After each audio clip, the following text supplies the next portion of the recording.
Hello ninth class. इस video के अंदर हम डिस्कस करेंगे applications of Newton second law of motion. अब बेटा इस लॉजिक को समझने में आपको बस एक बात का ध्यान रखना है। सबसे पहले सबसे ज़रूरी बात यहाँ पर क्या रहेगी, ये जो साइड पर लिखा हुआ है कि अगर आप टाइम को किसी तरीके बढ़ा देते हैं ना, तो एक्सीलरेशन कम हो जाएगी और फोर्स का इम्पैक्ट भी क्या होगा, कम। अब इसका रीज़न क्या है? सिंपल सा रीज़न है बेटा, एक्सीलरेशन का जो फॉर्मूला होता है वो होता है v minus you upon T. Acceleration के फॉर्मूले में जो टाइम है वो डिवाइड में आता है। इसका मतलब एक्सीलरेशन और टाइम का इन्वर्स रिलेशन है। बेटा इन्वर्स रिलेशन का क्या मतलब होता है कि अगर टाइम ज़्यादा लगेगा तो एक्सीलरेशन कम हो जाएगी, और अगर टाइम कम होगा तो एक्सीलरेशन ज़्यादा हो जाएगी। इसके अलावा एक्सीलरेशन से फोर्स का डायरेक्ट संबंध होता है। हम कैसे मान लीजिए, F is equal to m a, तो आपने पढ़ा है ना, F is equal to m a. Force के फॉर्मूले में एक्सीलरेशन बिल्कुल सामने आता है, यानी इनमें डायरेक्ट रिलेशन है। एक्सीलरेशन ज़्यादा होगी तो फोर्स भी ज़्यादा होगी, एक्सीलरेशन कम होगी तो फोर्स भी कम होगी। इसी लॉजिक के ऊपर बेटा ये तीन आपके एप्लीकेशंस है। अब ये देखो, applications of second law of motion. First part, catching a cricket ball. क्या है भाई, जिस टाइम पर एक फील्डर कैच करता है, when a fielder catches the fast moving cricket ball he moves his hand backwards, वो अपने हाथों को पीछे की तरफ लेके जाता है। रीजन क्या है भाई, दिस इज डन बिकॉज अगर वो बॉल को मान लीजिए फॉर एग्जाम्पल इस हाइट पर ना पकड़कर यहां तक लेके जाएगा पीछे तक, तो ऐसा करने से वो क्या कर रहा है, वो टाइम बढ़ा रहा है जिसके अंदर वो बॉल रुकेगी। टाइम बढ़ा रहा है, क्या कर रहा है भाई, वो टाइम बढ़ा रहा है। टाइम बढ़ाने से क्या होगा जी, एक्सीलरेशन कम हो जाएगी। दिस रिड्यूसेस द एक्सीलरेशन, और एक्सीलरेशन कम होने से जो फोर्स होगी वो भी क्या हो जाएगी, कम। Therefore reduces the large force of the ball acting on a hands. तो देयरफॉर इंजरी के चांसेस क्या हो जाएंगे, फील्डर के कम। ठीक है, थ्योरी अगर आपको प्रॉपर पढ़नी है तो ये देखो, कैचिंग अ क्रिकेट बॉल।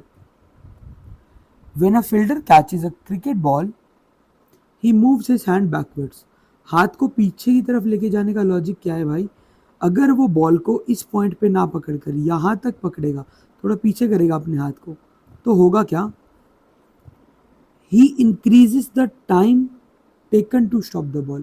वो कुदरती बस टाइम बढ़ा रहा है बॉल को, उसकी हाई एक्सीलरेशन को जीरो होने में जो टाइम लगेगा उसको वो इंक्रीज कर रहा है। अब जब टाइम बढ़ाएगा तो एक्सीलरेशन कम हो जाएगी, विच रिड्यूसेस द एक्सीलरेशन। और क्योंकि एक्सीलरेशन कम होगी तो F is equal to m a की वजह से फोर्स भी कम लगेगी बेटा। रिड्यूसेस द लार्ज, मोमेंटम की जगह फोर्स लिख सकते हो, large force of the ball acting on hands, और इंजरी के चांसेस क्या हो जाएंगे, कम। दूसरा है बेटा, एयर बैग्स क्यों दिए जाते हैं। एयर बैग्स वर्क कैसे करते हैं, कभी अगर गाड़ी का कोलिजन हो गया तो उस टाइम पर एयर बैग्स फटाफट से खुल जाएंगे। ये एयर बैग्स एक सॉफ्ट कुशन बना देंगे पैसेंजर में और स्टेयरिंग व्हील या डैशबोर्ड में। स्टेयरिंग व्हील और इस पैसेंजर के फेस के बीच में क्या बन गया, एक ये कुशन सा बन गया। अब होगा क्या, इससे क्या इम्पैक्ट पड़ेगा, अगर ये पैसेंजर डायरेक्टली स्टेयरिंग में या डैशबोर्ड में गिरने की जगह इस कुशन में गिरेगा तो टाइम बढ़ जाएगा। क्या होगा बेटा, टाइम बढ़ जाएगा। टाइम ज़्यादा तो एक्सीलरेशन कम, एक्सीलरेशन कम तो फोर्स भी कम। एक्सीलरेशन कम हो जाएगी और एंड फोर्स ऑल्सो डिक्रीजेस, तो इंजरी के चांसेस क्या हो जाएंगे, कम। नेक्स्ट आता है बेटा, एक बार यहाँ से भी इसको पढ़ लेते हैं। कोलिजन के दौरान air bags inflates quickly. Air bags एक सॉफ्ट कुशन बना देते हैं पैसेंजर के बीच में, और अगर ड्राइवर सीट पे तो स्टेयरिंग व्हील, और अगर साथ बैठे हैं तो डैशबोर्ड के बीच में। अब हुआ क्या, टाइम बढ़ा दिया, पैसेंजर को ज़्यादा टाइम लगेगा रुकने के लिए। ज़्यादा टाइम मतलब कम एक्सेलरेशन, और कम एक्सेलरेशन मतलब कम फोर्स।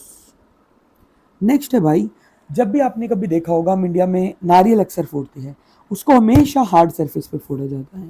उसका लॉजिक क्या है, hitting the coconut. Coconut breaks easily when hit on a hard surface. Logic क्या है भाई, हार्ड सरफेस पे उसकी हाई वेलोसिटी को जीरो होने में टाइम कम लगेगा।